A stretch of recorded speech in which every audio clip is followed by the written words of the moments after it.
Good afternoon, everybody. Welcome to another conversation with me. This is JoyBeans, and I'm so blessed, fortunate, and sa pagyud, lucky, and grateful that for today, finally, because I keep postponing my invitation to talk to him, knowing that he's also very busy. But since he already finished most of his academic requirements, because he also went schooling for his master's, and then wala pa man siguro sila nagsugod sa ilang klase. Murag ang CMU ra may nagsayo, nag-una-una. That is why I decided this week would be the perfect time to have a conversation with this young, inspiring pride of CMU, of Central Mindanao University. So again, I'll be talking to another alumnus of CMU, and with no further ado, his name is Angelo Acenas. Of course, triple A young initial, but I forgot his middle name, so he could remind us. So Angelo, welcome, and thank you so much for saying yes to this conversation this afternoon. Thank you din po. It's a pleasure. Yeah. So, mura kag battery, go. Unsa kay itong imong middle name? Because you're triple A, I know that. Yes, po. Apa po. Angelo Apa Acenas. Oh yeah. Well, your middle name is familiar because I think I had at least one student at the department who has the same name, Apaw. Apa po. Okay. So, are the Apaws, where's the original hometown of your mom? Because of course your mom is the Apaw and your father is Acenas. So, where's the hometown of your mom? As I can recall, I think originally they are from Lanao. I'm not sure if Lanao del Norte or Lanao del Sur. Oh, you need to get that facts right. They transferred here in Bukidnon in the 1950s na. So, since 1950s, I think nana sila sa Don Carlos. Wow. So after the World War, at least 5 years after the war. So how about your father, the Acenas? Where does the Acenas hail from? Ano po, originally they are from Bohol, tapos they transferred to Kinugitan. I'm not sure if Miss Sam is Oriental or Miss Sam is You need to get your family history. It's okay. So Miss Mami. And then they transferred here also. But I think si Papa lang yung napunta dito sa Bukidnon. Yeah. Well, yan ma'am, ni Mr. Maldec Tolentino, kasi Acenas din yung ano niya. Okay. Mo ba? Yeah. So, I know that you plan to come home anytime soon to Bukidnon, my home. Hopefully, kakanta ka ng Bukidnon, my home. Pag abot mo sa Alae, the moment you pass by Alae. I'm not sure if you do that, but I usually do that before. But could be one of your assignments to ask your mom and dad for the accurate facts, But anyway. Tama. Yeah, because that could be important because sooner you also have plans to start your married life po. Agoy, I'm advancing na, lagot ako nito. and hopefully your family life soon. But anyway, sige. Simon, ang ginayon ako sa iyo. This is a very raw and random conversation. Yeah. So Angelo, of course, I know you, and there is one major topic that I'll be focusing on in our conversation today.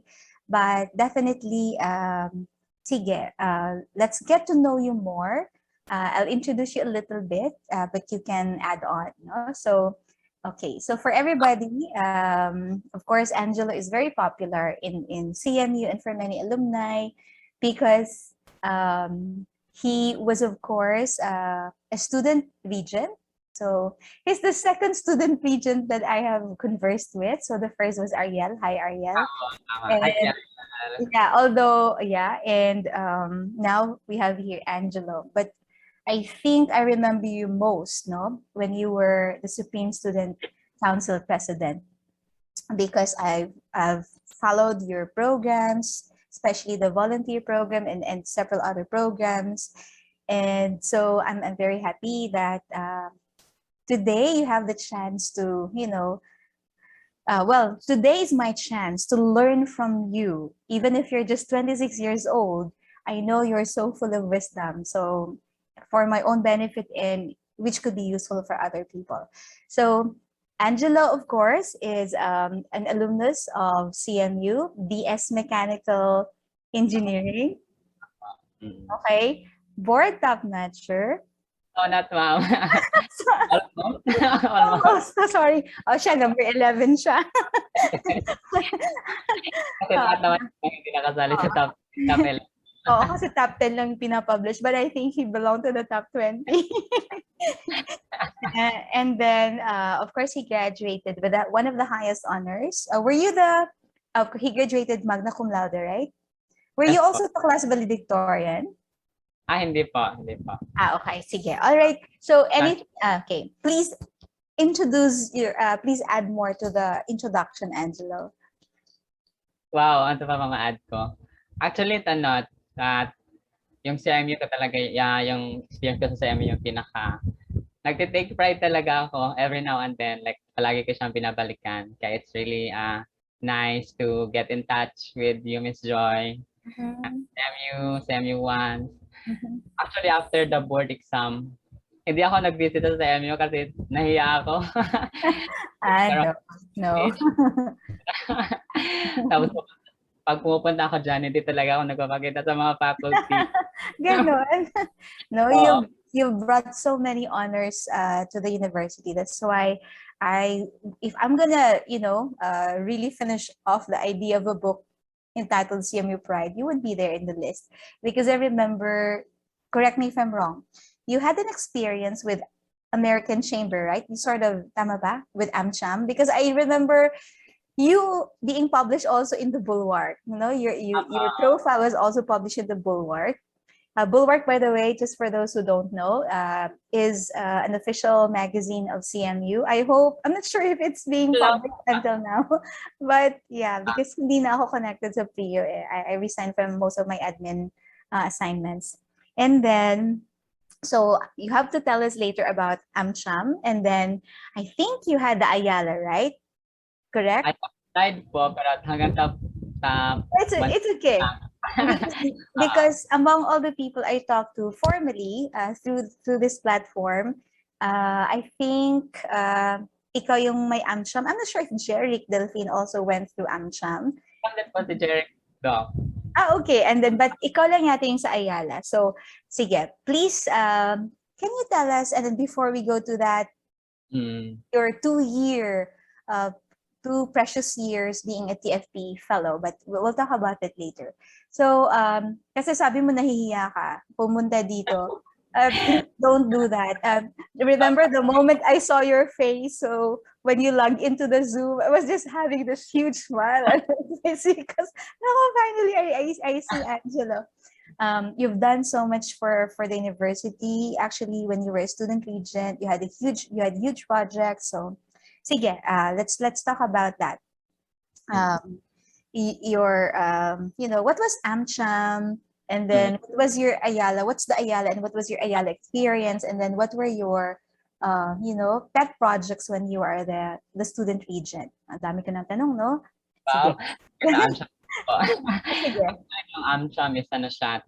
It was Dr. Pinaso who recommended me to this program. Like, out of nowhere, like, bakit napili ako for this, to apply for this? But AmCham is American Chamber of what? So what is it for? And if you were recommended by Dr. Panaso, I was also recommended by him for EX. And then it means that he really believed in that person. So he absolutely believed in you. And whoever he recommends usually gets it. Okay. So sige. Po. Siya talaga yung nag-start nung masasabi ko na parang exposure, like ang daming exposure after sa AmCham. AmCham is short for American Chamber of Commerce. The program is actually business orientation program. Pero ngayon, actually existing pa rin yung program. So it's now business leadership program. It's a 10-day na in-house na we were actually exposed to that corporate life, ano yung mga corporate social responsibilities, ano yung mga programs, like for us to get a deeper understanding on appreciation sa mga ginagawa ng mga multinational corporations under AmCham. And more than that is the case study that we did is actually the one that pushed us to know the Philippines more. I remember yung study namin is about the Philippines as the next tiger nation of Asia. I hope that we are already achieving that now. Pero at adaming mga natutunan doon sa case studies. Yeah. Love, friendship. Oh yeah. The people you meet and the relationships you build, hopefully for a lifetime. So where did you have the 10-day event? Was it in Manila? And who hosted you? Asa mo gi-host or whatever? Tapos ano po siya sa Makati City po. Tapos we were all together na sa Ames at I think merong parang hotel yung Ames or parang merong place doon na where there we stayed and all the activities also happened. Pero meron ding mga times na we go to that manufacturing plant. So was it fully sponsored? Was it a fully sponsored opportunity? Yes, well, actually, that's the reason that I also recommended it to Jerry and sa mga succeeding. I think Gal also qualified for that. I'm not sure. Yeah, I think so. Yeah, again, no. I qualified for that. I think a number of CMU alumni actually have qualified for AmCham. So I hope many would follow your footsteps. And the fact that they keep getting people from CMU, that means that, you know, the CMU reps or the CMU students who attended the AmCham, made an impression and you did well. So especially, ikaw bang una sa AmCham na student? I recall based on my parang Okay. Sige. So how about the Ayala? Ayala is did you apply for TUST? Because I'm not TUSP, I'm not sure. Actually, I applied for TUSP then. But unfortunately, hindi ako nag-qualify. Wow. Iba siguro nila to think that. Sige, it's okay. So, because I hope those who regularly follow the conversation with me would know about the TUSP. Wala pang nag-mention about the Ayala leadership. So, and then, what was the Ayala leadership? What was that thing about? I think Jal can speak more about that kasi nakapasok talaga siya for that. For that, how many days din yung nila, parang meron din silang camp. At what I saw is merong camp where they were exposed also to different talks, activities, and project. And that's a project na ini-implement. Parang star project or something like that. Yeah, that's a good thing about the Ayala kasi meron talagang project na gagawin after the program. I actually attended one of the launches of Ayala, and I think they sort of repackaged the Ayala leadership search, and I was very impressed actually kasi talagang very forward-looking ang ilang program, no? And then they really invest on building up the youth because I remember one of the speakers, I'm not sure if it was Fernando Zobel, who said na for this country to really move forward, because of course the Zobels and the Ayalas are would be one of the richest families in the country, but they're not enough to propel the country for tigerhood, just like what you mentioned for your AmCham project. If there would only be a few families, very rich families, who would create jobs in the country. So that's why investing and making sure that, the young leaders of the country are aware of the issues and have the right values and attitude. I think they're investing on that. And so I'm not sure, of course, I'm sure the other leadership search bodies in the country may also have similar goals, but I was very impressed. So yeah, by the way, for whoever will be watching the video later, because Angelo already mentioned Jal twice or more than twice. So Jalima Maruhom is another alumna, is an alumna of CMU. Of course, she's in my bucket list for for conversation. Yeah, so I'm glad that you mentioned her because yeah, I'll be hopefully I'll try to schedule with her for this month because she's very unique. No, she's one of the very few female student regents in di ba meron pa bang babae na naging SSC president? Hindi ko Before sa kanya si June Antoinette Carvajal. ay tama si June. Ako si June din pala. Oh, yeah, I met June. Yeah, but yeah, but we'll talk about I'll talk to John next time. But we'll talk about you and with you for today. Sige, what else if sige, actually ito yung tanong ko sana eh. So you've been in CMU for 5 years because you are an engineering student, 5 years. So in those 5 years, you've done so much, you've started, you've initiated projects. Can you please share what were the pet projects that you did for the CMU student tree? I'm not sure if the program is still there, but last time I checked, nandyan pa siya before the pandemic. It's that at CMU Tutorial Club. Mm-hmm. It actually started as a prank.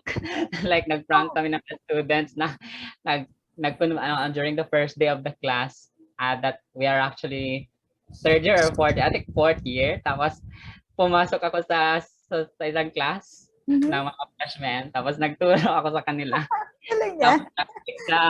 Tapos akala talaga nila na teacher ako. Was that your was that the sign of the universe that you'll be pulled to this profession? Because actually nobody expected you to pursue teaching, right? Everybody was expecting you to do the corporate profession. Yes. Because after you pass the board, correct me if I'm wrong. After you although I'll get back to that prank. Akala ko seryoso ka. Joker, Monday ka nga estudyante, no? Kaya ganun ka, prank ka pa sa... Sa ME, ma'am. Sa ME. Okay. Tapos yung mga classmates, mga bugi-bugi. Magmatakot kanila. Actually, when I entered ME, kasi galing ako sa CE talaga, civil engineering. Tapos sa civil engineering, yung mga klase ko is, like, serious talaga. Like, lahat nag-study, lahat like, serious sa first day. Tapos, pagpasok ko sa ME, like, parang nasa market. Parang nasa market yung environment. So, parang, wow. Like, I have to change. At parang, hindi naman, parang naging normal lang din na naging ganyan yung environment. So, going back to your prank, what did you teach? What topic did you teach to the first year students or that classroom you entered? I'm not sure if I'm correct. I think it's algebra. Kasi algebra yung algebra or trigonometry yata. Mm-hmm. And then, were you caught by the instructor or the teacher? Were you still there when the teacher arrived? Fortunately, hindi naman po. Wala masyadong pumapasok. Kaya parang confident din kami na walang papasok ka yan. So I will be their teacher for this period. And the fact that you had a tutorial club, did it mean then that after the prank, so how did you decide that you're going to come up with the tutorial? What happened in that prank session that eventually led to something very, very useful for the whole campus? I have a very interesting story about that prank. Kasi one of the students na prank ko is actually a transferee from UP Diliman. Tapos, when they learned that that was just a prank, tapos during that time kasi SSC secretary ako, tapos I was also in charge of the academic and educational affairs committee. So tutorial talaga yung parang goal ko na program, namin na program. So nung nag-post kami, sumali siya. So naging friend ko din siya nung college years. Tapos naging very active tutor din siya. Would you like to do a shout out to that friend? Yeah, if I'm sure I hope that I can watch this. Si Jerry Bertodazo. Okay, okay. Nakakatuwa. I could never imagine you doing something like that. So that's something really nice to learn about you. And I'm so proud of them, ma'am, kasi Jerry graduated cum laude. Tapos yung isa si Ellen Kabaktulan is also one of the prank students.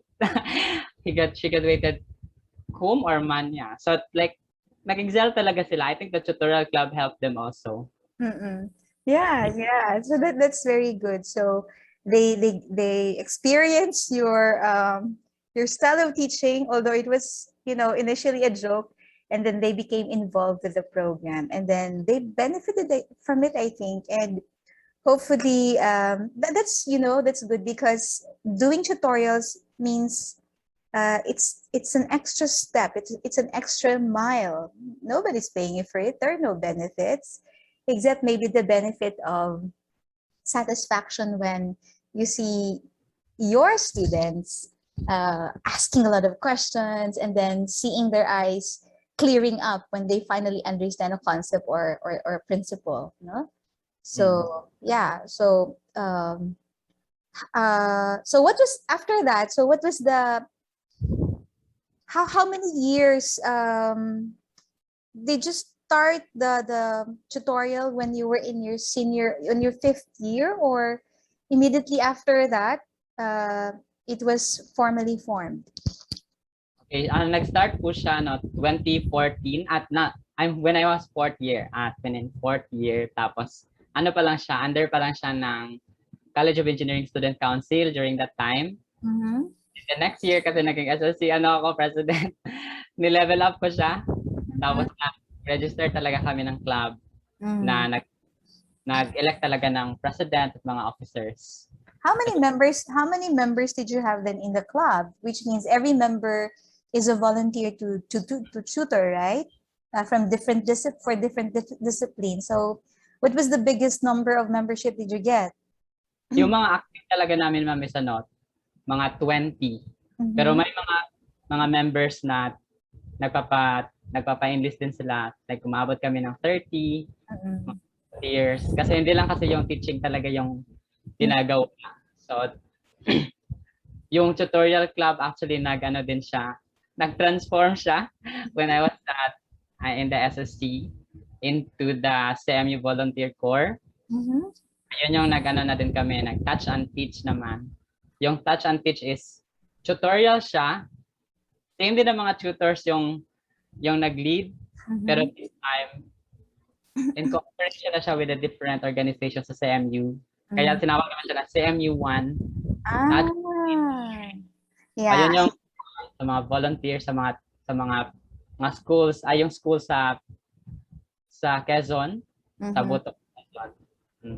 I think that's the most popular name that I'm more familiar with, the CMU1. I think there was even a formal launch for that program.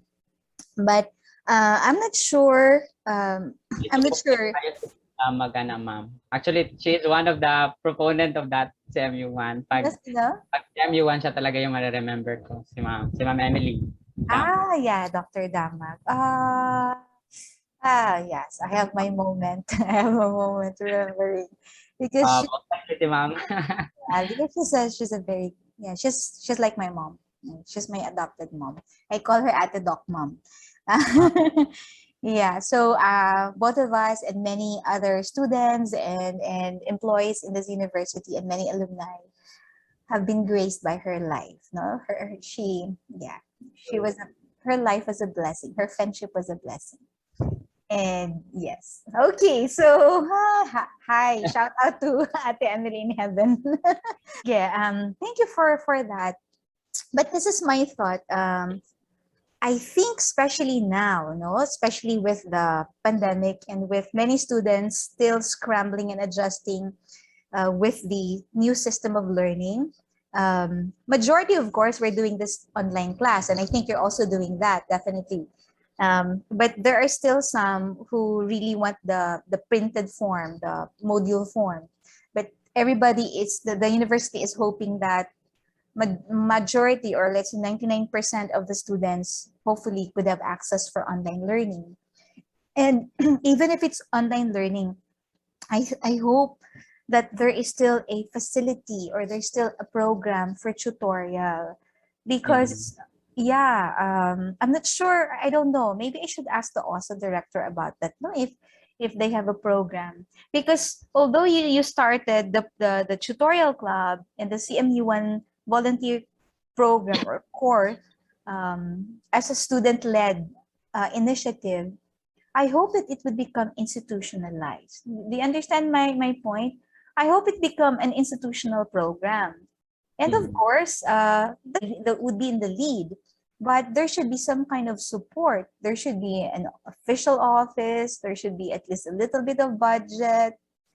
No? I really want to share my experience with regards to that one, ma'am. That kasi in CIT, I really believe yung sinabi mo na ano na what you did before will prepare you for the next. Kasi yung sa CIT is naging advisor ako ng Metalino. It's actually Oh, that's very catchy. Metalino. Metalino na tutorial club. And even in the pandemic po, they were so active talaga yung mga tutors at in conducting online class. Like, they were doing that. So I think it's really possible po yung sinabi niyo na ano. So With you also create a Google Classroom just for the tutorial? It's like the tutorial classroom, something like that? And is it officially endorsed by CIT? Or by the organization Metalino? Yung organization, ma'am, na Metalino. Wonderful. Yeah, so it would be nice to, I don't know, I'll inquire if the CMU volunteer corps is still active and if they're doing this, because I think that many students could benefit. And actually, one of the things I know as of today is that there's a low turnout of enrollment among the first year.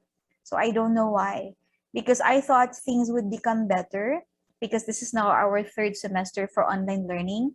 And for example, for some of our students, before we accepted them to our major discipline, I have to conduct a virtual interview. And one of my questions would always be, how is now your preparation or your mindset for a next online core, a semester that will be done online? And many of them would say, it's okay, ma'am. We have adjusted a little bit. There are still concerns, but we're adjusting already. And when it comes to logistics concerns, some are being addressed. But I was so surprised that a lot of sections are being dissolved because there are no enrollees for the first year. So yeah, like a number of sections are being dissolved, which means there's a low turnout in enrollment. So I don't know why. Anyway, yeah, so that's very inspiring thing. Nagagawan pa ng slots. Nagagawan yung slots yung mga freshmen. Like before or diha? Pag sa inyo sa CMU, like during before the pandemic, di ba? Yeah, before. Yung bang ga-overflow na, di ba? Tapos parang hindi na kayang i-accommodate. Ngayon, there are many unfilled first year sections that need to be dissolved. Although they're trying to extend, I think, the enrollment, maybe because of, still some logistics concerns. Hopefully, because although this is something that we are still adjusting, many students still don't think that this will be the normal way of teaching. Many are still wishing for the face-to-face. I usually tell them that no, be prepared, because I think this is how the future would go. There would be face-to-face, definitely, and I think by January of next year, by the second semester of next year, we may be allowed to do face-to-face, assuming we are 80% vaccinated in the country. Tama? But I think it would be some kind of a hybrid form of learning. There would be days that the professor will do a face-to-face class, but if the professor would have other things to do, official travels, etc., conferences to attend to, this would be a very good alternative that even if they would be away or they are going to be busy doing other things, the students don't get shortchanged when it comes to learning, because they can still upload learning materials online. Or yeah, so I don't think that we will be. Do you think? Do you agree with me that I don't think once we are done with this, once we overcome the pandemic, classes will be 100% face-to-face? How about you? Because you're teaching, do you think you will go back to 100% face-to-face, or you will do a hybrid kind of learning? In CIT, actually, the direction is the hybrid. It was really stated also by the people, our boss, that that's the Yeah. mm. And in that sense, the professors technically would also have time to do their research. Remember, they can prepare ahead learning materials, recorded videos, recorded lectures, and then they can do with their research, they can do with their other, you know, events and programs for personal and professional growth. Yeah, it's advantageous talaga na ano, hybrid siya. Yeah, exactly. So hindi ko masyadong gets yung mga estudyante who insist on the face to face. But I think things they will come to terms. Sige, oh, di ba? Ang dami nating tanong tapos hindi tayo. That's all self-love. Yeah, so sabi ko sa'yo, this is so random and this is so let's go back to ano. By the way, because my question is that I'd like to congratulate you first pala no, for finishing your masters. Yes, What was your master's again? Because you're very young and you already finished your master's and you juggled both working and doing masters. So what was your master's and did you take it from your own school or from another school? okay, I'm finishing na, graduating Oh, you're from graduating. kasi wala pa mga official records. Ano, in here in CIT, Cebu Institute of Technology University, for the degree Master of Engineering Education, major in mechanics. Oh, It's actually a program na ino-offer lang sa CIT at saka sa Jose Rizal University. I see. I'm not mistaken po. And you know what? I think that's a good program because we never had any formal training in teaching, right? You were brought to the field of teaching, I think, by by the action of the universe, just like me. We never had like, you know, Kasi biology ka din po, ma'am. yes, Wala kang na subject. yeah, and I never had any. I didn't even finish one semester of certificate of teaching. I couldn't finish it. Sorry. And now you are into you're finishing up your MS in engineering education, and that says a lot because it means that you know that this is the vocation for you. Do you agree with that? That you have an absolute affirmation, personal affirmation that this is where you would go. This is how you would realize your purpose in life. Based on what's happening, ma'am, from TFP, from my dissatisfaction dun sa first work, tapos alam mo yung nangyari, yung mga contract, like how God led me to TFP, tapos how God allowed me to study engineering, tapos with education units, like so the LET, no, the units in LET for the LET. Actually, God is really moving me to pursue this vocation. And using many different ways in order to direct your path. Sige, since you already mentioned TFP, and you will be the first person because I haven't talked to Carly and Kathy yet. They are reserved for another date. The twins are reserved for another date. So, yes. So let's going to talk about TFP because even if I am not officially a fellow, but I was involved with TFP, and no matter how little is my involvement with TFP, it enriched me. No, it enriched me in many different ways, and one of the greatest forms of my enrichment was being connected with young people like you. You know, we share some ideals in life. We share some ideals on how to serve this country the best we could, and we share an absolute respect for the teaching profession. So yeah, so please tell us please share your story about TFP. What is TFP? And yeah, what's your story about TFP? Can I start with the application po? Yes, please, Angelo. Actually, ang daming mga plot twist na nangyari. At sabi pa ni Priscilla, I'm sure you can still remember her, na Yes, Chris. finally you said yes to TFP. Like, I think tries ko talaga siya, like, parang dinifer, at saka parang, like, ano na talaga, Summer Institute, tapos, Oh, okay, sige. Sige, before. By the way, for everybody's information, TFP stands for Teach for the Philippines. And CMU again, my God, from AmCham to YSili to ang daming, sabi ko nga, the CMU campus and the students is a rich mine of excellent students who are changing, their workplaces. And one of the, by accident, one of the programs that I really, really appreciated is the TFP. And kudos, of course, to the pioneering fellow from CMU, and that is Carlene. So, sige, so there was Carlene, but we'll talk about Carlene in a different date. So there's Carlene, and then there's Kathleen, her twin. And then, are you the third? yeah, I think so. Okay, I think you're the third. Sige, so Teach for the Philippines, and Angelo is the third TFP fellow.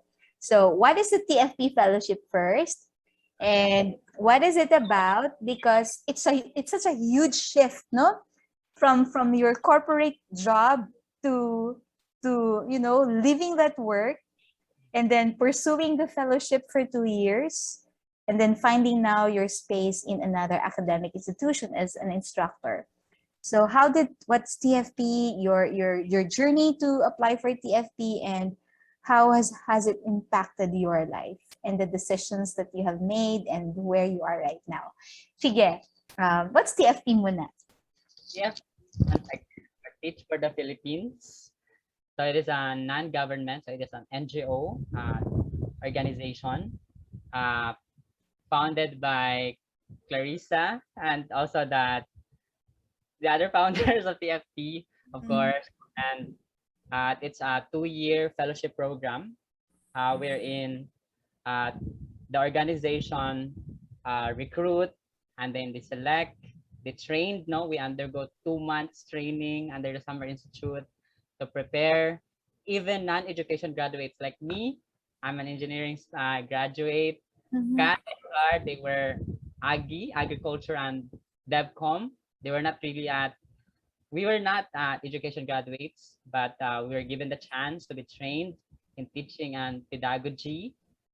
We were also required to take 18 units in professional education, so that finally we are qualified. We can teach in the public education.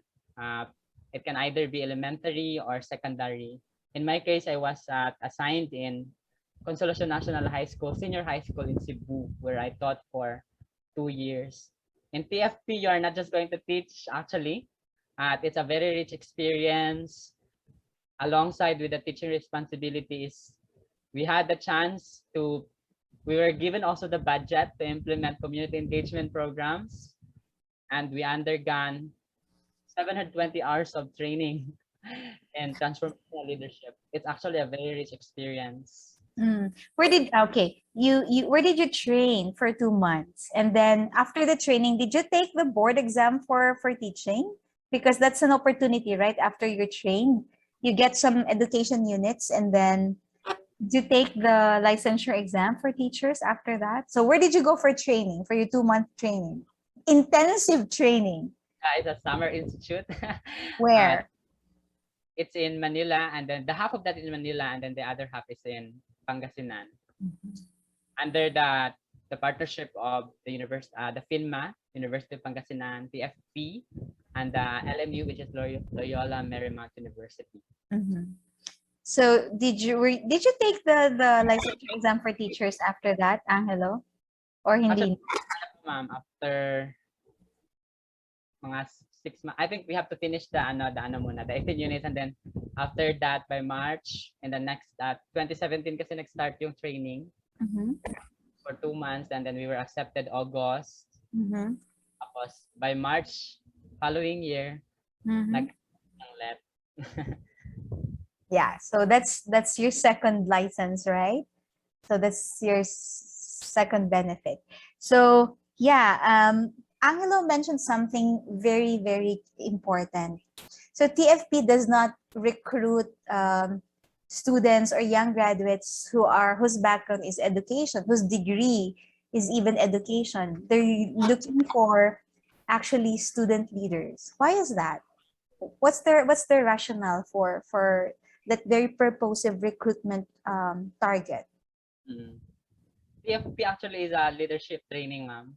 And it's a leadership training, but we were assigned for us to have that grassroots experience. Mm-hmm. After actually the fellowship, we actually have an extension wherein we can bring all that experiences in the government. Like some of my batch, they were still in CHED now. They are leading some department and committee in the CHED, in the DepEd National Office, under the Office of the Vice President. We have two in the OVP. Mm-hmm. Yeah, that's actually the main reason for choosing graduates from different backgrounds who are leaders, who are trainable, no? Mm-hmm. Leaders. Yes, Because because actually the truth, ma'am, sa classroom kasi, ang dami mo matutunan, para kang nagmamanage talaga ng bansa. Para kang nagmamanage ng bansa dahil sa daming mga ganap. It's very complex na environment. Para siyang simulation ba na. Para madami ka matutunan, para kang police, magiging ganun. I heard somebody said that to be a public official, whether you are, the top ranked public official in the country, like you're the president or you are the teacher in the classroom, it's all about housekeeping. I mean, the primary job is housekeeping, which what you said, management. But it's not just because you can be a housekeeper, you can keep things in order and just do the things routinarily on the daily basis. But what TFP does is look for people who can help put things in order, because order is good, tama? Who have the right values that they could share on and pass on, but most importantly, who could initiate and innovate new ways of thinking and new ways of doing things. Kaya, yun, leadership, because there are so many good housekeepers. Come on, the Philippines is known for exporting domestic human resources. That's one of our biggest exports. But we need housekeeping people, people who have the leadership skills and who are visionary. And I think wherever they would go, whether it's a small barangay after the fellowship, whether it's a big agency office, private or government, they're changing the game, hopefully, in somehow. And I think where you are right now, you're doing that. You're changing the game little by little, no? And yeah, we just need to have the patience, because we cannot. It's difficult to change the game in a huge way, but little by little, but rooting deep. Tama ba yon? Yung gagamot sa Binisaya pa, kanang gagamot o gadulot, di ba? So, sige. So, and if you are going to sum up your TFP experience, how will you sum it up in one word? Because after that, you really pursued teaching. And that's where you are now. And I think that's where you would be. You have the heart of a teacher, I believe. So you started from pranking first year students in CMU. So if you sum up your TFP experience for 2 years, because if we're going to talk only about TFP, it's going to be another conversation. The things that you did for TFP, how you thought of projects, how you tried to generate funds to finance your projects, how to start a project, that's another conversation. But I hope to talk about it with Trisha agad. Yeah, with Trisha agad and Jake. But that's, so wow nga, dili, sus kung pwede lang masigli makaurat sa itong conversation ng hello, dili pwede.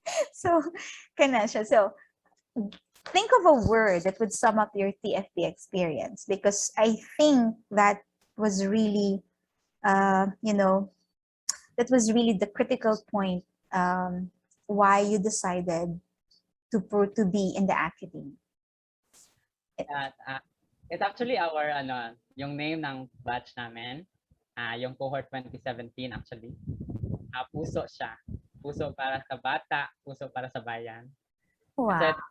it's really a sacrifice, like to be a teacher. It's really a sacrifice. Tapos, at when I taught for 2 years, many people cannot believe and they belittle the decision. Like, you graduated magna cum laude, and then you have a lot of opportunities out there, and then you choose this. No? Kasi yung teacher, malita lang talaga yung sahod ng teacher, no? And hindi talaga siya mababayaran, kaya puso talaga siya yung summary. And even until now, like, ang dami kong mga natutunan from that. And masasabi ko talaga na that 2 years experience, it's actually the parang it's very rich, like spiritually, doon ko mas nakilala si God, tapos sa friends, like yung mga, even until now, like friends ko pa din yung mga, my group of fellows talaga na we are still friends, and even my fiance is my my cohort. Cohort mo? I didn't know. Okay. Yeah, it's actually I think it's very rich. Like, si God talaga nag-orchestrate ng ng PFP experience ko. So, masasabi ko na puso siya. Yeah. I also have a story in connection to your story about TFP, because it was my first time to officially attend. Like, was it like your culminating or sort of graduation for TFP? And you invited me because I was also in Manila during the time, and it happened. They said, "Ma'am Joy, can you please like be I forget the term, but please be here." And it's like we were your family, because you didn't have family. It was from, so like there was Carlene and there was Kathleen and me. So we were your Bukidnon family and CMU family, and I cried during your graduation, because sabi ko, wow, and you're crying right now, and I don't want to cry because otherwise you would be both crying, but I'm getting teary-eyed. But I remember that I really cried because of the joy knowing that, wow, there are these young people who I believe would really do so much to strengthen and help build the country. I mean, is this cliche to speak like this, or to talk like this? I think it's well, I'll never be ashamed talking about nation building. I'll never be ashamed talking about helping build the country. I love this country very much.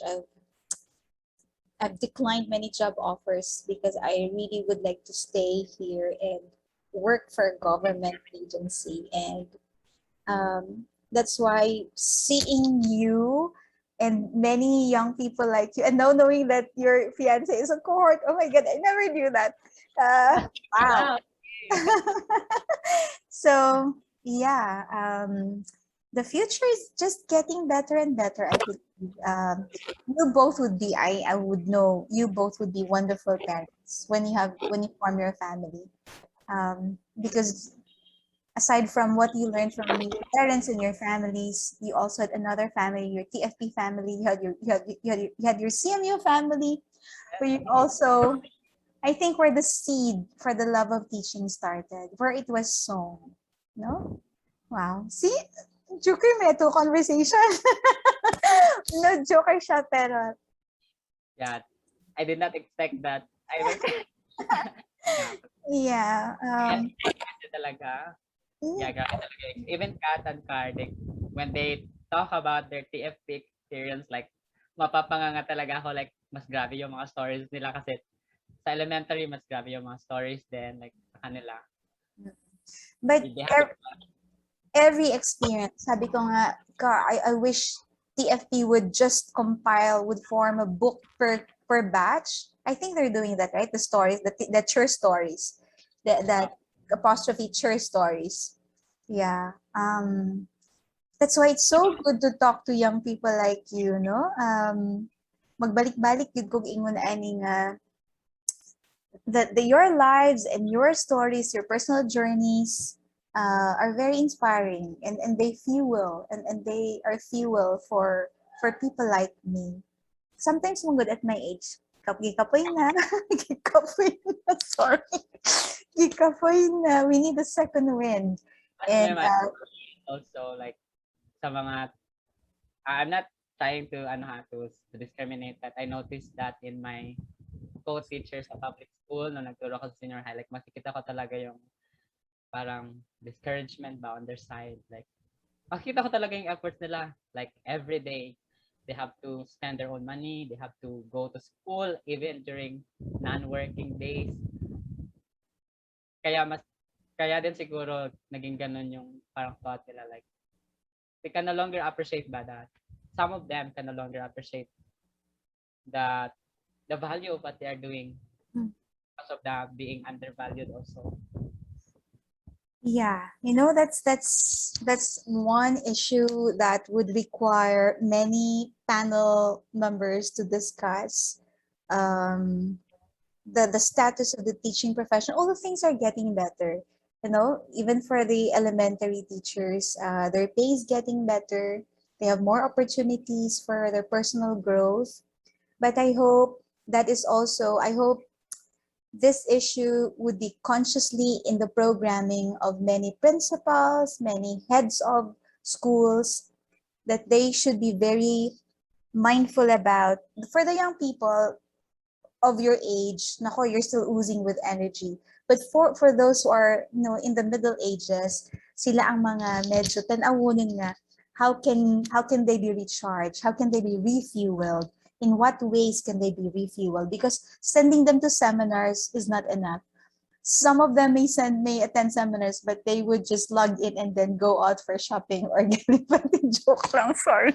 So there should be different ways, and that is why your training with TFP and your experience with TFP is really very different, because it's not just about the money.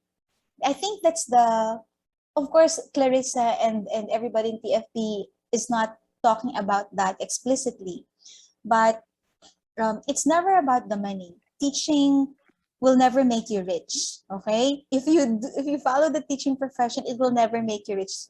Siguro na apay uban if you do the college and then you get to the high professor level kasi talagang mataas ang sweldo. But at the elementary level, the secondary level, if you just are a very honest teacher, then you'll never get rich materially and financially. But I think what I learned from what I sort of got from the TFP's program is that it's never about just the money. The money is good, fine. But there's always the joy, diba, of seeing even just one student of yours whose experience in your classroom has changed his or her life. So that's why I hope, kung pwede lang unta, annually we could meet together like the TFP Fellows of CMU. And I wish I could always sit down sa mga TFP conversations, because just listening to the teacher stories, no? Si Jake has one wonderful story. Trisha has wonderful stories. You have wonderful stories. Carlene, Kathleen, wonderful stories. Oh my God. And I'll never get tired of listening to your wonderful stories, but your lives, yourselves are actually, your lives, your own lives and your own stories are also wonderful. So yeah, and when it comes to teaching, there are days are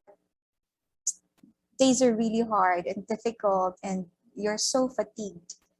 But if you have been seeded with that vocation of teaching, if you are blessed enough because I always wonder this, no? I'm glad na hindi ka nahihiya, because some young people may not be very open to speak and use the name of the Lord in public. And this is going to be public. This video is going to be public. But you said, I'm just so grateful how the Lord led you, di ba? Ingon mo na ingon ganina.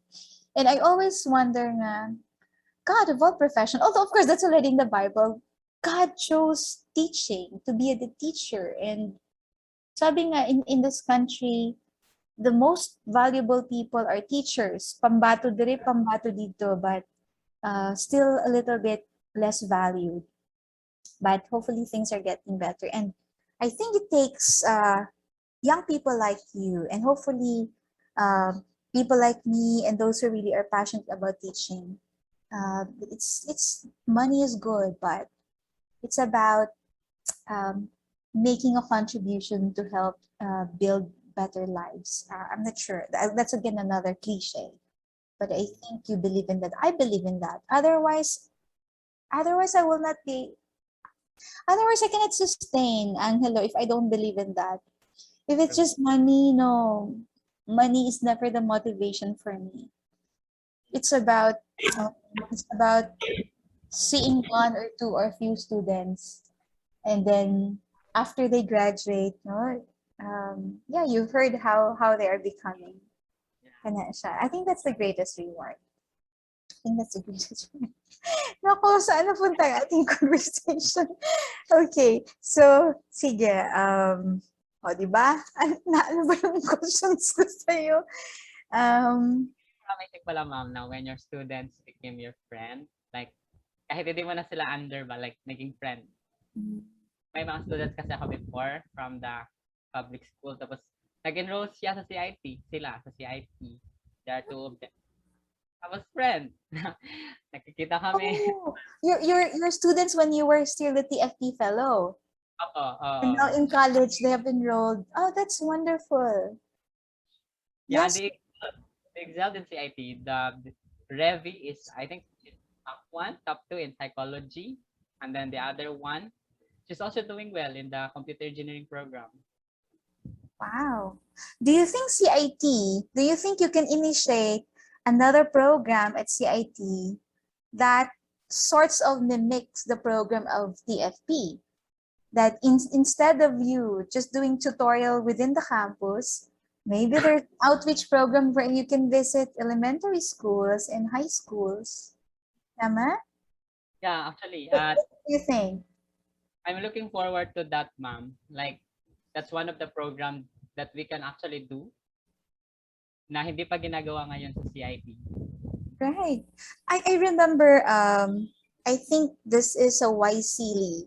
So I talk about YCLE. So if you listen to the conversation I had with Leo Aribal, he talked about YCLE. We talked about YCLE. And there was a winning project before sa YCLE wherein were some students from really disadvantaged elementary schools, and the project was just exposure trip, like to expose them in let's say in the city, and expose them to a huge construction building like the skyscraper building, and this is what would be the work of engineers, just for them to see. So hindi siya very purposive siya na field trip. Hindi siya field trip lang na, oh, mag-ato tag mall. Sorry. So very purposive siya na for them with little talk, ha. It's more of this is how engineers would do their work. So they're building things, very, very tall buildings, very nice, ganyan, ganyan. And then they would expose themselves to something else, other professions, different professions. And it's like seeding the vision, the personal vision among the students, how they would become. Because it's a very common question, di ba, sa ato, before we graduate, what would you like to be? And then we actually don't know what we're like. I want to be a doctor just because somebody told us to be a doctor, to be a nurse, without having little idea. Takbasa lang nato, or your ate is a nurse or your ate is a doctor, ganyan, but you haven't seen how they work. So that's a different approach to seeding a personal vision, like who you would like to be, because it's not because you just want to do the same like what your classmate is writing on the paper, but it's because you saw something and it made an impact on you. So kana siya. And di ba sa TFP, like sina Carlene tsaka sina Kathleen, the exposure, they would raise funds to expose the students to how it is to ride a train, ride a bus, watch a movie, because many students in the barrios do not experience watching a movie in the big theater. So yeah, So exposure is, I don't know, I just sort of remember because you know how to organize a group, to do outreach work, to do volunteer work. And you're doing that also as an advisor for Metalino. So, and now you mentioned about your former students, and then now they're inspired to enroll at CIT. Maybe you can, I don't know, you could be their co-organizer. They could be your co-organizers. I think that's wonderful. Kaya kung di ka mabisig planning sa mabisig kag planning sa imong sa imong major event. Is it this year or next year? This year, ma'am. Oh my God. And Before the year ends. Okay. Yeah. So I pray for you an abundance of blessings. Thank But you po. I think one of your biggest blessings already is finding the woman whom you believe is the right partner for you. That's already a huge, huge blessing. Diba? Yes. Sige. Wala yung tag ko na ni. Feeling ako, dear Ate Joy ko karon. Sorry. Anyway, sige. So you're 26 years old and you'll be getting married, and you knew that. I said, okay, that's kind of young, but but you did say before we officially started our conversation that but you sort of an old soul. I hope you don't get offended when I say that you may be young, but you have so much wisdom actually. Are you the eldest in your family, or how many are you, like, what's your family background in terms of number of siblings? I'm the youngest po. There are 5 of us. Oh my God. Okay, so how about your older siblings? Are they married? Yeah, they are all married. Tapos, only 2 of us finished college actually. Were you okay. Okay, that's good. So is it an ate or a kuya who also finished college? An ate po. Oh, okay. That's wonderful then. And yeah, so when you do visit, when you come home, I hope you have a chance to meet up, ha? At least Yeah, ganahan pag kumalagit sa MU. coffee and conversation. Sige. So now going back at 26 years, can you share please what are the top 3 major lessons in life? Or kasi sabi nga you are more mature, actually you're mature than people your age. What are the top 3 major lessons or wisdom that you could share?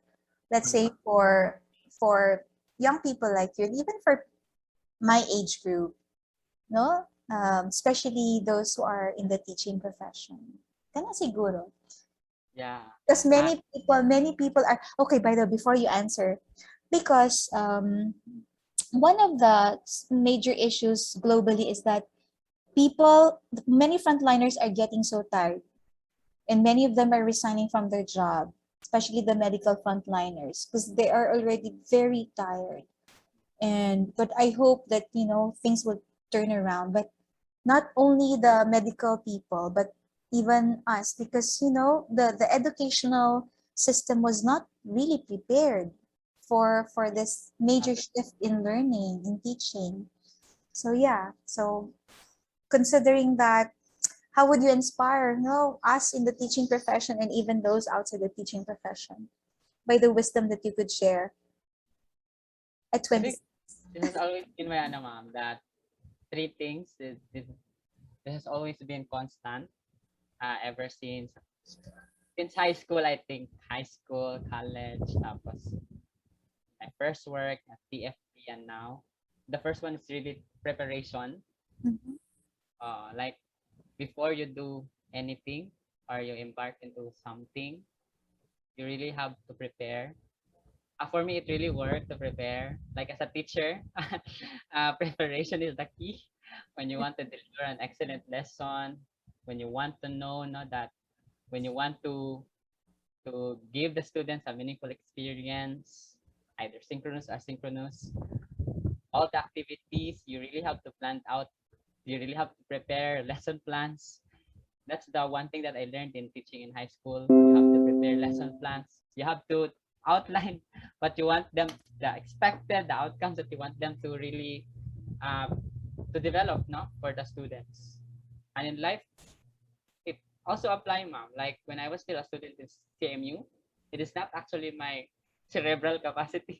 I think it's you said that I have that very good cerebral capacity. I cannot say that because my IQ is actually 110. No, but there are students who got 121, but some of them did not excel because of the lack of preparation. But I cannot say that I'm gifted intellectually, but that much, no. But I can say that because of the preparation, I was able to excel in the subjects. Like whenever I have to take an exam, I have to study the whole chapter, answer all the problems there. Like I cannot afford that one problem will come out and then that problem is just in the book and I was not able to answer that. It's really very frustrating. So it's a preparation. It's really the key. If you don't want to miss something, you have to be prepared. The second one is always begin with the end in mind. And I learned this also in TFP. You really have to begin with the end in mind. What's your reason? What's your why? No? What's your why? Bakit mo pinili yun? Bakit ka pumunta dyan?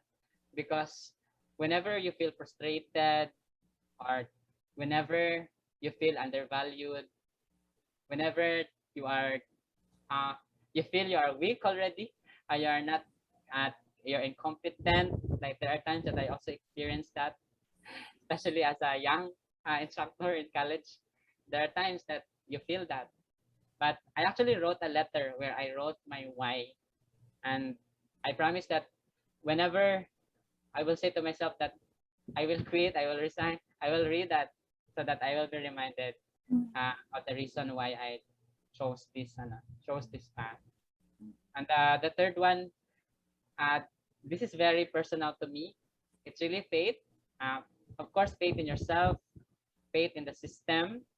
I chose CIT, of course, because I have faith that I can contribute to CIT and CIT can help me also develop me. And I really see that they really, I can see that they are really exposing me to a lot of opportunities. And more importantly is really faith of God. I cannot do this on my own. So I need a partner so that I can do this well, especially that it is not just about me. There are students who are relying. There are my family are also relying from me, and also my church. I really have to partner with God so that I can manage all the responsibility. I can give my best in all these roles that He has entrusted to me. I think that those are the three things that I can share. I hope they can learn from that also. Yeah, thank you, Angelo. Preparation, beginning with the end in mind, and having a very grounding faith, and the most important faith is of course the faith in God. And you just actually made me remember something that I really held on, although God, I sort of have forgotten it a little bit. No, na whenever I work it for the glory of the Lord. And sometimes, but when you are when there are days when you are frustrated and jaded and tired, you sort of forgot about that. So thank you for. It's like what you just said is like renewing of me. I'm benefiting from what you said. Preparations. Oh, okay, preparation. I do prepare, but am I preparing? Am I becoming more efficient in my preparation as I age? But I do prepare. Tama ka. I agree with that. And beginning with the end in mind. So yeah, for me, you mentioned about your why, and I think it's the same when you say if you know your purpose. And I was never It was never a choice, a personal choice for me to teach. Never that it was never a preferred profession for me, although my mom was a teacher. But it was how the universe directed my path. So, and I found that I love to teach. I actually love to teach. I love growing people. That's the phrase that I use. Growing through knowledge and skills, and especially on, cultivating their values about we work, and we work after we graduate for our personal lives to be better, for our family lives to be better, but more so because we would like to also serve our community. Okay, it's not a good feeling when you are the only one improving and many people beside you are still the same, because we are not superheroes. We cannot do everything. We cannot propel forward the country if there's just you standing alone.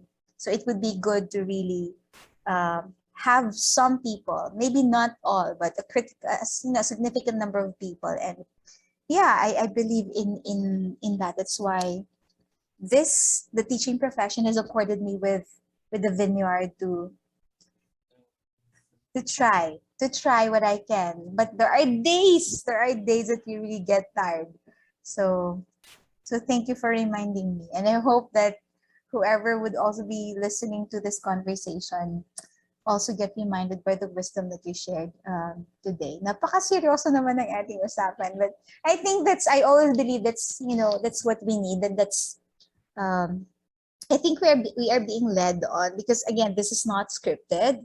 And that's just how things go. And maybe one or two, a few people would really be in need, because I think I'm the one who's in need of what you just shared today, especially that, just early this week I was complaining, klase na, sugod na, wala pa gali na kuan ganito. But the thing is that I have this weird way that when classes start, I really have to start class. Ready or not, I have to start class. But personally, I'm not ready. Personally, the school is not ready. But I need to start class. I never would like to shortchange my students. But anyway, sige. Let's talk about a few light things. Sige. The first hour of the conversation is really deep and yeah, very deep. Beginning from the first question. Oo nga. Depende magod sa imong pagtubag. But anyway, sige. So, let's have some light moments. You've invited me at least twice that whenever I would be in Cebu, to see you, to find time to see you. And I've been in Cebu like 3 times maybe, but never fully explored the city or the province. I've been to the Basilica, of course, because I'm Catholic, you're not. And I think it's always one of the major stops of a Catholic like me to go to the Basilica of Santo Niño. But so Before, during the review, I remember almost every day, uh-huh. like, talaga ako doon. Talaga? Oo. That's Why? also a memorable place for me. But you were not Catholic, right? During that time, dalawa yung simbahan namin. Pag review, you are so very religious. You are so very parang, you need God. Like during the first mass, doon kami sa Santo Niño. Tapos by 10 a.m., nandun na kami sa church namin. Yung church na connected ako ngayon. That's a funny story, because I never know of anybody who does that kind of thing, who goes to 2 different churches. Yeah, but it helped, di ba? Nakakatuwa. Okay, so you're very familiar with Santo Niño. Nahimot ko sa imo storya ay Angelo, nakatawag gid ko ay. I've never done that in my life.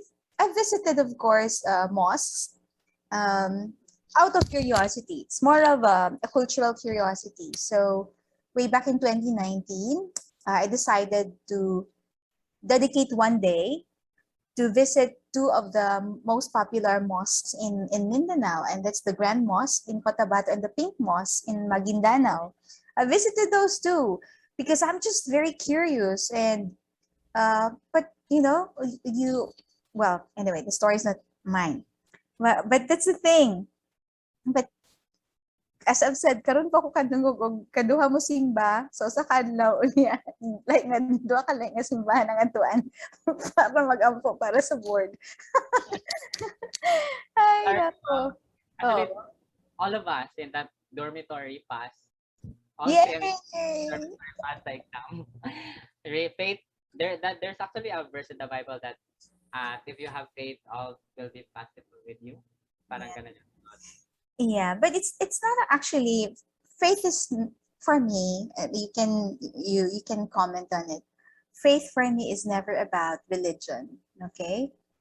Faith for me is about the God that we believe in. So that's why I respect people from different groups or churches, because we may differ in some of our beliefs, in our dogmas, but I think the central faith, the central belief that we have, it's all about God. No, because we're all works in progress. We are imperfect people, but we try on a daily basis to do good, because that is to honor the God we believe in, who is good. At the core of this God is good. And so we would like also to be good. And yeah, so kana siya. But sige, going back, serious na naman. Bakit ba ganito? We circle always to being serious. The funny thing is that I'm actually an eldest child, and you are youngest, but I think we sort of clicked, maybe because we are both old souls. But anyway, so what you would invite me, like whenever I'm in Cebu, to visit you. So aside from visiting your campus, because I am very curious to visit your campus, where else would you recommend places in Cebu that I would visit?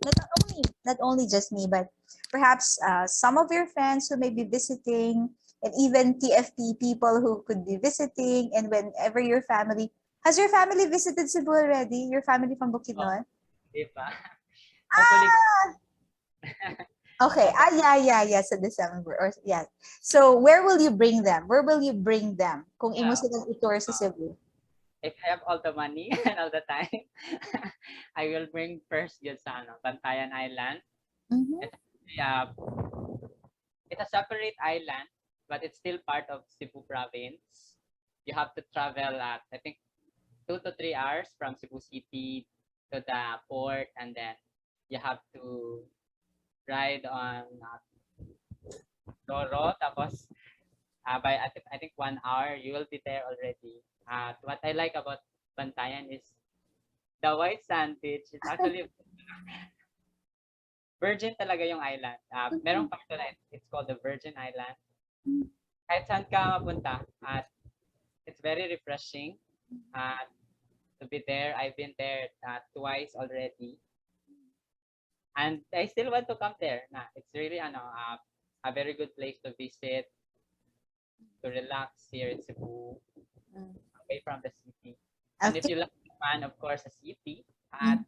Yeah, the one that you told kanina, no, that it's actually the historical sites, because Santo Niño is also the shrine and the Magellan's Cross. Yes. You see them. I always saw them now before it.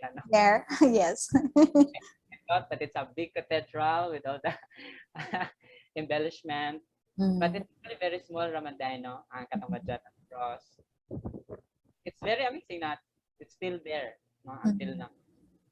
And the Colon Street is also one of the things that will fascinate you if you are a first timer here in Cebu. Why? It's street in the Philippines. What? It is the oldest street here in the Philippines. Oh, really? Colon? Street. So there are many old buildings there? Yes, actually, pag makita mo siya, a majority of the buildings are already abandoned na, but still there. But the design are still still old. It's amazing that they were able to preserve some of the buildings in Colon Street. Are those like di ba Magellan sort of 1500, so that's 16th century. So do you know what's the oldest building along Colon Street, or what's the age of the Santo Niño Basilica? I'm not sure. I'm just curious. Sure also, but I'm not sure also, ma'am. Okay. Although we could look it up later, but yeah, I also love old buildings. One of the things I really liked the first time I visited the Santo Niño Basilica would be the wooden doors. The wooden doors, the main entrance to the cathedral. I don't know. I'm so fascinated with wooden doors, and then the carvings on the wooden doors. Oh my God! It's like, I don't know. It's beautiful, but I've been to only three major places in Cebu. Of course, the Basilica and then nearby, the Magellan's Cross nearby. And then there's a temple, I forgot. I think it's a Chinese temple, that Taoist temple that we have to, and then Lapu-Lapu. Yun lang. So, sige, I'll keep in mind Bantayan Island. And then, I need to have a budget to go to Bantayan Island. Okay. Ayan, time. But since you cannot go to Bantayan Island all the time, I guess it's kind of far. So where do you usually unwind, especially during when you need to unwind? Where do you usually go to unwind? My favorite place here actually, it's a new one. It's not really old, no, the SMC side. The SMC side. Is it the one? Is that the one with the cube? Is it the one with the cube? Mm-hmm. Can you explain the design of the cube to me? Because I don't. I only saw the picture, but I don't understand it. I also do not know what Akala ko tong ME na to. Sorry. ano. Parang ano siya, parang siyang equivalent ng globe, di ba, sa MOA, sa SM, Yes. All of Asia. Parang Yeah. ganun yung Yeah. I don't know ano yung reason for that design. Right. Because, designs, sculptures like the architect, because I think it's art. Art like that always fascinates me because and it would be nice to hear, but it's okay. Maybe that could be one thing that we could discuss again the next time we meet. Because I don't understand a lot of engineering things, no? Sige, but yeah, that's suffice to say. Sige. Okay. Now, how would you describe CIT to me? What's your campus like? Because I have no idea what CIT is like. So what is it like? The campus, the physical, and then like other things that you can share about CIT. Because I think if ever you applied to CMU, you would be able to get the job. But you did not come back here. You did not come here to pursue teaching, but you decided to, sabi mo nga, di ba? You decided and you believe that it's the right environment for you. So can you please share with us what CIT is? And what is it like? The first comparison that I can think is that the students. The students are like us, like also like in CMU. They were it's a private school though, but the attitude of the students, the way they interact, it's just like in CMU. Like they're simple. They don't brag about who they are. No, they were simple.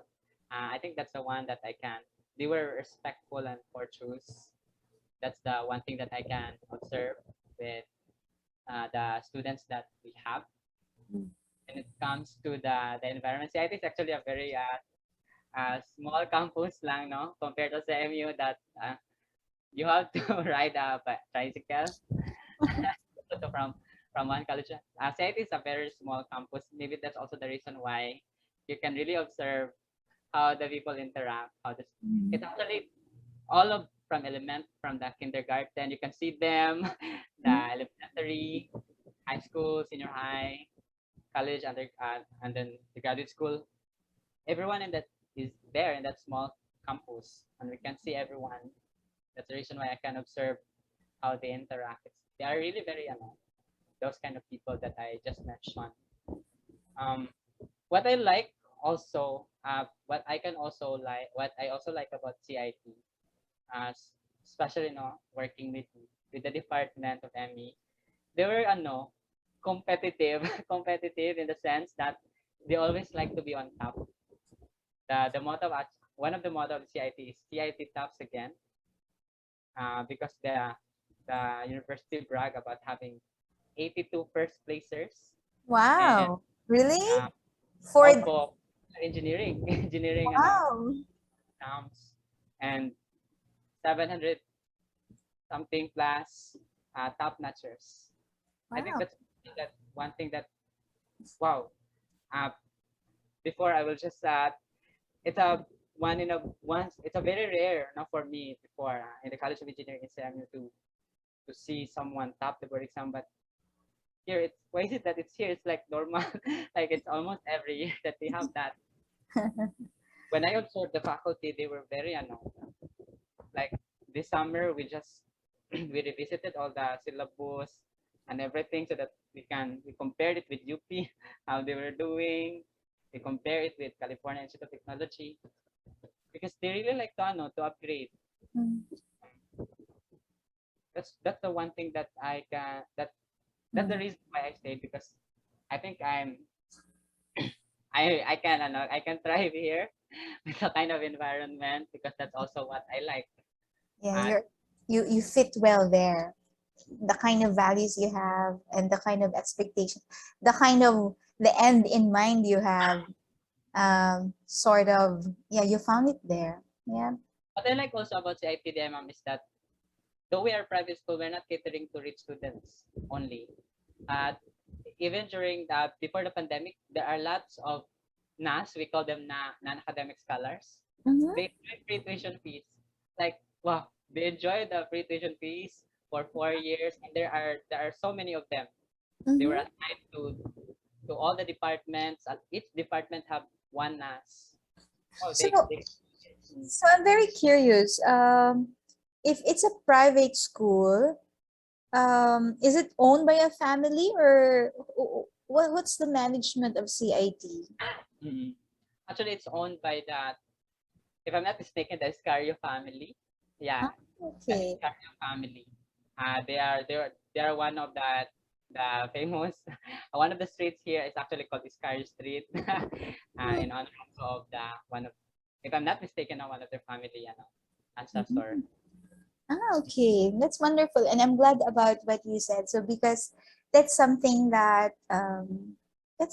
is very, you know, I think it's regular. Is it a regular thing for your department to do a syllabus review and then compare with the top schools that you are trying to benchmark on? Uh, so far, when I entered in CIT, it's the first time, but we are not only doing the syllabus revision. Even before, we always have meeting how we can change the direction of our research, like because we want to compete actually with USC with all the Yes, universities that's actually very right, advanced.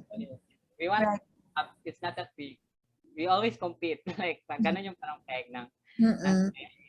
not But to brag, no, but to mm, really students become employable, industry preferred. right. That's And the kind of competition that is having a positive mindset, because there are people who are into competition but on a negative way, no, but yeah, so that's good. I'm glad you shared. I'm glad I asked about that because see, it's also giving, because I think that's actually supposed to be a common sense to do, right? Like if you are a professor, if you're a faculty, then always try to benchmark and compare your own work and the content of your course for improvement with the top caliber academe, di ba? With the top caliber academe. At saka talagang kailangan mong i-review tsaka i-compare regularly. And I think CMU does that. Every school year naman, there's what you call updating of the course syllabus and course syllabi. But I don't know how seriously that is really done. So anyway, okay. So what else? But it's very impressive how what you shared about 80 plus top, like first rank top notchers, and then more than 700, um, you know, rankers in the top 10 for different disciplines. How many colleges are there? How many colleges are there, Angelo? There are 5 colleges. What are those? We have the College of Engineering and Architecture. We have the College of Nursing and Allied Health. Mm-hmm. We also offer pharmacy and midwifery. And then we have the College of Criminal Justice. Oh, is that like law or for criminology? Technology po. I think one of their trajectory, that's why they call it criminal justice. Yes, yes. Oo nga, para maiba naman, di ba? Hindi lang College of Criminology. Butit hindi College of Crime, no? Just call the law. Yeah, but that sounds really nice. College of Criminal Justice, right? So maybe eventually you'll have a law. There will be a degree for law. Okay, so interesting because Yes, sir. yeah, because although you said that CIT is very small compared to CMU. CMU is like the second biggest campus in the whole country. But I think I would always say that it's just really finding, maybe not purposely, but again, you are placed in the right environment. And although there's a thought at the back of my brain that hopefully comes sooner, no, maybe not soon, because you're going to build your future there. But hopefully, Puhon, CMU would also have the chance to experience or to benefit from you. Paleta ka balo, di ba? Kung mabalik mo din mag-settle mo sa Bukidnon, puhon. When you are like, say, when you got your PhD, I don't know, when the right time comes. Because, yeah, siguro what I'm wishing is that, because this is my wish, that many of the alumni of CMU would come back, especially after they have really become they have grown so much professionally and personally, and hopefully contribute back to the growth of the university. Maybe not formally, but as a visiting young alumnus, maybe. Before, there was a program on Balik Alumni. I initiated that program before, the Balik Alumni program. And that is an invitation for alumni to come and share their stories, because every story is inspiring. I'd rather listen to stories of young alumni rather than, talk about, like have a specific topic to talk, no? You don't have to discuss to me like the black hole in the universe, no. although although that is of course useful, but it's more of stories, because stories inspire. The greatest book in the world is the Bible. And what is the Bible? It's not a technical manual. It's a book of stories, tama? Of people and prophets and struggles and triumphs. So yeah, I hope we can have the Balik alumni program. I hope. But I do that informally. I have the Balik alumni program for our majors. I usually invite them to share in class. Yeah, to share in class. And Will also right. Mao. Sige, puhon. Okay, so let's talk about aside from getting married before the end of this year. What are your future plans, Angelo, if you would like to share? Yeah, future plans, maybe sa career. Kana siguro. Career-wise, and of course, when it comes to family, having a family, I think that's already a given. But what else do you look forward pa? What Angelo aims for, and what Angelo plans to contribute? Yeah, there are actually a lot of things that I can think of, but let me share na lang some of the things that I kumasagi siya sa isipan ko minsan. The first one is really fun. I like to go back in the public school. I don't know how will that happen, but I'm open also to that possibility. kasi the experience there is really rich, and there are so many things that I know that I can do when I'm there. That's one of the thing. The second one, of course, no, that if God will really allow me to pursue higher education, then I really like also to upgrade myself because I want to also help my students have rich and diverse experience. Want also to expose myself to the practical side of engineering, research. If a doctoral degree can give that, I'm not sure if the doctoral degree can give that, or an experience in the field. But I have actually a colleague in CIT. I like what he did. He thought the first thing that he did is he, just like me, no, he started as a teacher in college, and then after I think 10 years, he decided to experience the field, and then he was able to upgrade. He got a lot of experiences, and now he's back at CIT, and he has a lot of experience to share. That's also one person that I'm looking. It's actually the people. Another person that I'm looking for. I'm looking up to, and I I'm aspiring also to be that kind of person. Is you, si Dr. Pinaso, no, wow, how did Dr. Pinaso how Seven, seven, seven, seven yata. 5 or 7. but more than that is really the like when he is in CSU, so a lot of I'm not really there now, but based on the post, like they have the largest college library in Mindanao or in the Philippines or state. Wow, how did the administration do that Yeah, for us? they have a learning commons. Mm. Mm. Yeah, he's also one person. Even in college, I really look up to him, and I'm also looking at the path how the especially when reading up on his parang meron kasi mga parang biography about him. Yes. Ganito. Oh. At the age of, naging ganito na siya. Parang ganun yung, pwede kaya Lord, parang ganun. And then, the mission. It's also one of the, I'm actually, parang at the point of my life where, is the mission really have to be separated?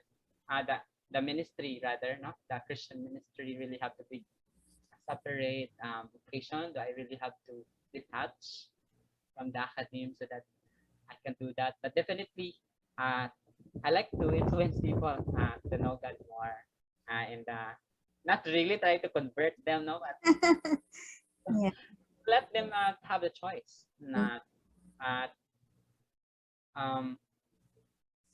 to really be connected and have a personal relationship with God. That's really one of also of the things that is central to the future plans. Of course, the family. I want to have 3 children. 3 good. Ako, Yeah. Yeah. if God will allow.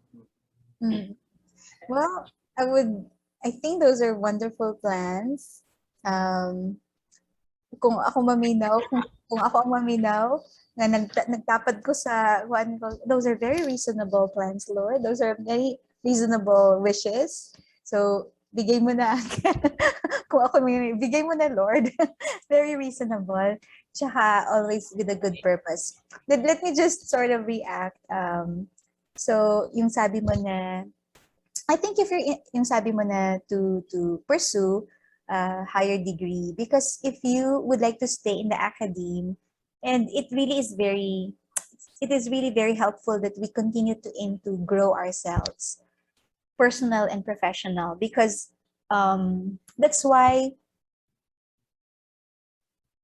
I never had any doubt when I apply for a scholarship first for an MS and then for a PhD.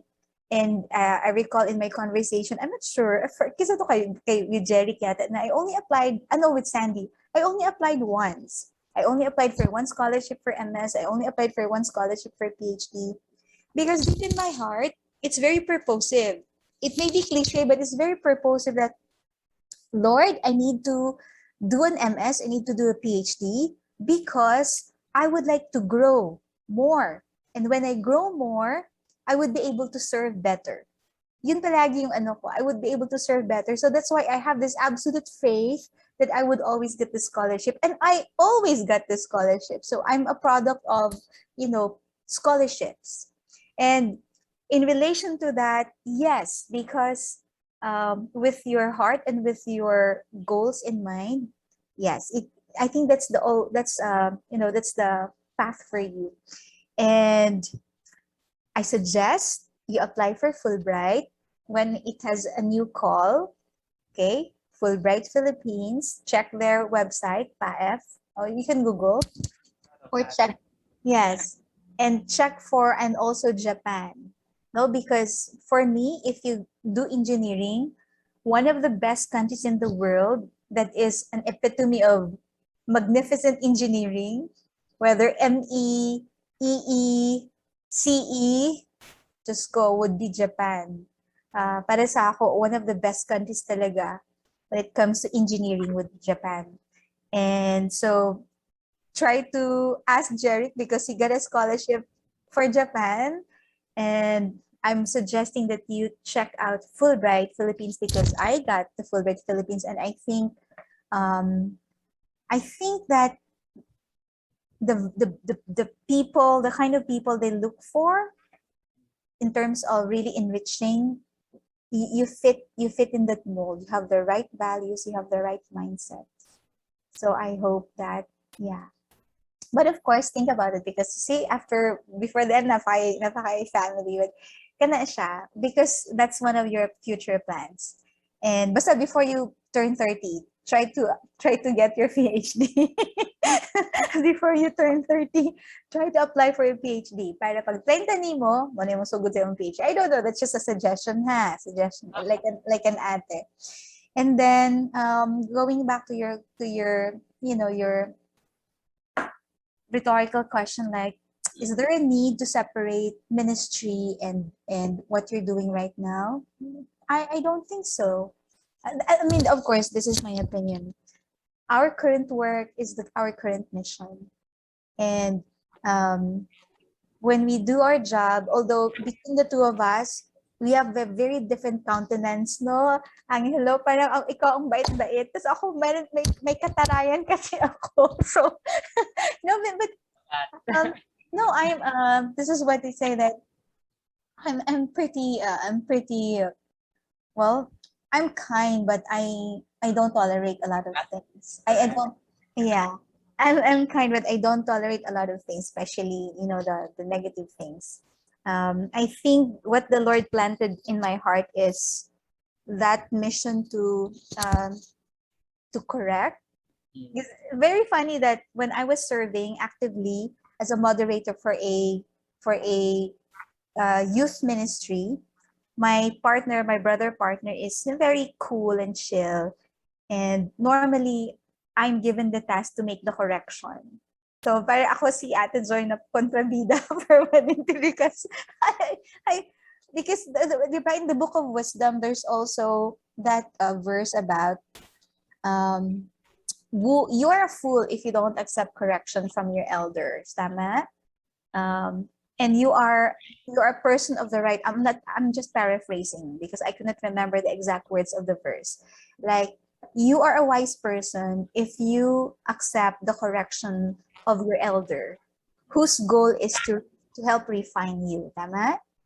Yeah. So whenever I do corrections, because being the eldest in a family of 7 siblings, I am the ate. So like, I usually have that responsible to help, direct my younger siblings. And I sort of take that mentality that I'm a teacher, therefore I would teach you what is right, at least based on my judgment. And if ever you would receive my correction in a different way, then there is never an intention to be wrong. The intention would always be about right for you. So siguro it's always about perception, the differences in perception. Pero kana siya, so going back to ano, I always believe that our current work is our ministry, and we have an opportunity to show Christ and to embody Christ in our profession, di ba? And the funny thing lang yun is, in the Bible, Jesus was only mad once. Diba? Right? Jesus was only mad once, and that was in the temple. Me, I'm mad many times. I guess, but I'm trying to be mellow because, yeah. When makatawa ko sa inyo niya, huh? Grabe, wala lugar, right? Nasukuan daw. Marabag, for people, because one of the things that, that really get me irritated is that si Ma'am Joy Taken masuko na siya mo yan eh. Maring ko nga, hala, nalitaw nga dili masuko, or kamo di ay nga mo comment nga ako masuko. Dili lugar mo kasuko ever. You've never been irritated in your whole life, and you've never been mad or angry, because why would it be a so negative thing? And yeah, but anyway, Jesus also got mad, but I also remember, Jesus got mad only once because Jesus is slow to anger. Sorry. Jesus is teaching about being slow to anger. So, but somebody just said, Isa? Well, you always correct his disciple. Oh yeah, tama. He always corrected the disciples. Yeah, thank you for that. Yeah, but not everybody is open to correction. And that's my struggle actually with the millennials, because they're really more sensitive to corrections. The people when I started teaching here, those are people of the hard stuff. So wala gyud kuan sa ila mga bugoy-bugoy pero go. Pero dili, my God, a very one word could be madown na ang kuan. So how do you handle things like that, kuan? Do you jam with your students, or since you are close to their age, like, are they your friends? Because I have a different philosophy. Main ko nga, I don't, dili man good akong naobserbahan, kung tama akong observation. Kung imo mong i-befriend ka ang mga estudyante, i-jamming ra ka sa ubang students. So, and then, kung friends na nimo, lisod na nimo correctionan, o lisod na kayo nimo, kuan nga, labi na magsalig, magpabugoy-bugoy, magsalig nga, friends with kami, di lagi ko mabagsak. So, ako have a philosophy that I'm gonna do my best to teach you, but we can be friends after graduation.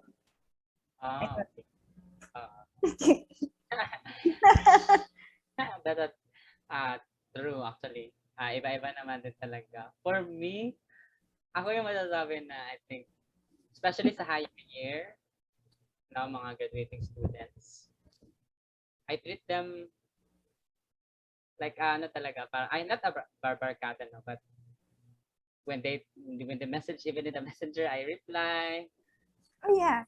Pero hindi naman yung to the point na magiging bias ka but you can really remember who the students who are always messaging, who are smiling, but I think there's really have to be also a boundary, especially, but the good thing is, even if you are friendly with them, but when you are already in the classroom, they listen, they pay attention. But the first year, the first and second year, they are different also, no?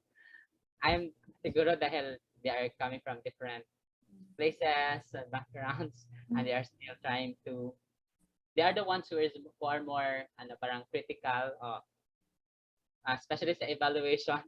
I noticed that they give the lowest evaluation, and they give comments that are really they give comments talaga that are befitting. Sometimes you feel like it's unfair, but it's good to know that they are doing that. Right. Okay, yeah. I'm very curious how you handle things. I learned. So yeah, but the thing is that we have different ways of cultivating our students, because in the classroom or even outside the classroom. I don't believe that teaching should only stay within the classroom. Like, you're my students for this class and that's it. And after that, the business is over. No. Ako yung pakialamerang ate. Na kahit after our class and then I see you like, this is funny because if you remember the cluster building, I'm not sure if you have visited the cluster building, but this is where my office is. And then many students, because I grew up as a student, like every minute is important, and I have the mental, I cannot waste time. Even if I'm waiting for the jeepney, I'm waiting for the bus, I need to read something. Like I need to read handouts for the next subject or things like that. Handout ha, kasi wala kaming gadgets noon. Handout talaga. So ganon. And that's why whenever I pass by and students are just doing nothing and they said, hey, even if they're done with my class, or hey, how about if you read something? Kaya lang meron ate talaga. Ate talaga. Yeah, ate talaga. But yeah. But even if they know me, most students would know me as strict. But I think I think I also have their respect. Of course, some of them would avoid me, but I think they respect because I do my work. I deliver the work that I have to deliver.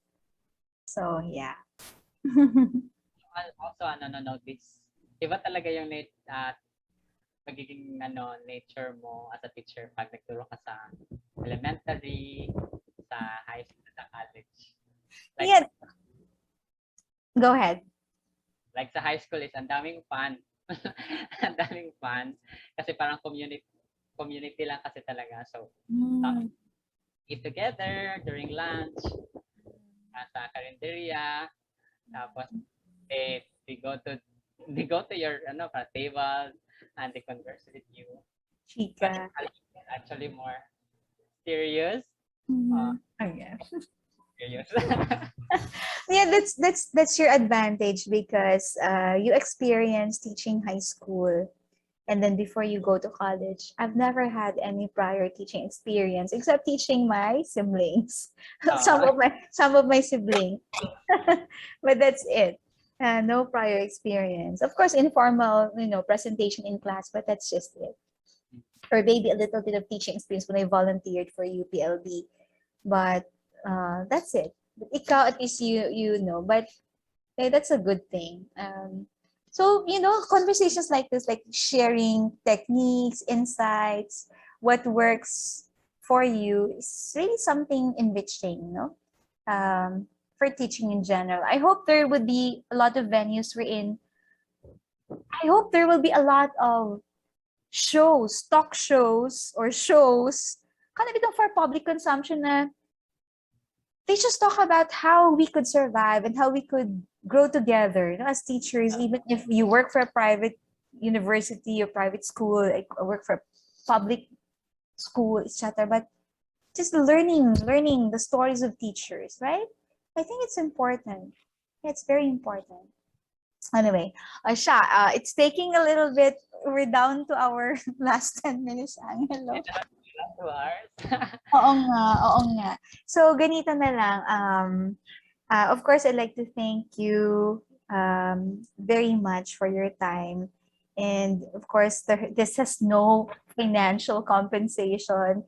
It's more of, I don't know, I just love talking to, good, for me, it's just good to see you again virtually, and it's good to talk to you again. I don't remember the last time we talked. That's a long time ago, no? Personally, no? Yeah, with the twins when we had, I think, snacks at Jcaf Cafe, and that was it. Was it? Yun. Oo nga, ang tagal na. So yeah, so looking forward to your visit in the province. And then, so ano na lang, what could be your, especially for CMU, we just had the virtual recognition or graduation this morning, I think. Virtual tapos na kayo na graduation niyo? Opo, tapos na po. Ay, tama. So we had the virtual graduation this morning. And I think the speaker was the CHED commissioner, the chairperson, Dr. De Vera or Prospero De Vera. I'm not sure kung Dr. Cesar, but he was, I think, the keynote speaker. So, yeah, kung ako yung magbuot, I would have wished that, alumni like you would also be able to share a message. And yesterday we had the recognition for our department alumni. So first virtual recognition, bibo kayo. It was messy, but it was fun. Because diba, the technology, naka-order na tanan, organize na tanan, nandiyan, pero mag-mess up talaga because of technology. Technology na yun nagkukos ng mess up. Anyway, so maybe in general, for all young people, what could be your final message to your students? If some of them will watch this video, because I'm gonna link you definitely, and also for the students of your alma mater. Like, what wisdom na naman, no? But what can you share as your final message for the current students of your alma mater, and for your students at CIT? I think I just have one simple message. Make your alma mater proud. Always make your alma mater proud.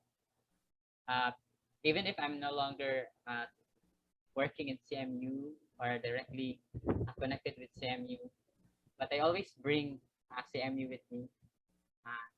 I always take pride of the legacy of CMU, the competence, the confidence, the knowledge, and all the rich experiences, all the connections, all those things.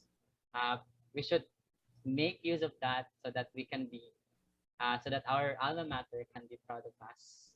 Even in CITU, we, as a faculty of CIT, I'm really looking forward seeing my students being that person whom we can be proud of. Yeah, that's a wonderful short phrase and statement to leave and to finish off this conversation. Make your alma mater proud, and just like how proud you are with Central Mindanao University. So CMU is my adopted alma mater. My alma mater is UP, LB, and Illinois, and I don't know. Cultivating the pride of your alma mater, because yeah, it's keep reminding yourself to make your alma mater proud would always ground you. Tama ba yun? Would always ground you and would remind you about loftier ideals aside from your personal ideals. Aside from your personal goals, but also with loftier goals, and that is always to do something good for the community. So I think that's it, because a school has always the aim of growing people, and education is one of the best weapons to change the world, according to Nelson Mandela. And I think you and I are testaments to how the gift of education has allowed us to transform ourselves, help our families, help our communities, and hopefully we go from there. Maybe there would be times the pace may be slow, but we keep going. Although I mentioned in our conversation that I am getting tired, there are days that I'm so fatigued, but I'm still here, and the next day I still look forward to, serving. So kana siya, because more than anything else, it's always connected to, aside from making your university proud, your alma mater, it's about making your God smile. Indeed. Yeah.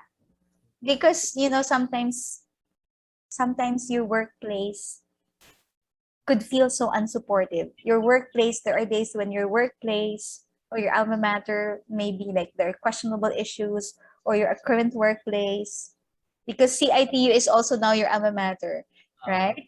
Tama. But there are times na, hindi masyadong ganun ka-positive or inspiring. But when all these would sort of fall, where would you go back, and where would you anchor yourself again?